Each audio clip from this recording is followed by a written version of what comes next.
gibt so Sachen, wenn wir in der Schweiz aufgewachsen sind, die sind es muss zum Haben. Ich meine, fangen wir mal ganz klassisch an mit einem Nuschi. Ich meine, sind wir mal ganz ehrlich miteinander, das Nuschi, früher ohne das nicht aus dem Haus gegangen. Wer das heute noch hat, sein alter Nuschi, absoluter Macher. Auch ein bisschen Eifersucht. Ja gut, über das muss ich gar nicht erzählen. Ich meine, das ist eines der geilsten Sachen, die Migros jemals rausgebracht hat. Nanomania! Ey, aber sorry, wenn du nicht die 3 Special-Dinger hast damals, dann kannst du nicht mit mir reden, du bist uncool.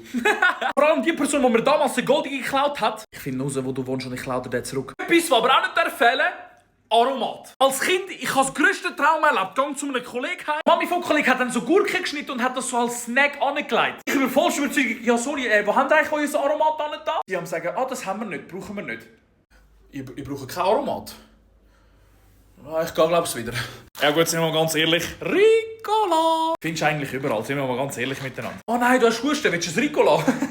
Etwas, da kommst du nicht rundherum, ist Antolin. Ich meine, ganz ehrlich, ich habe damals geschwitzt auf die Punkte.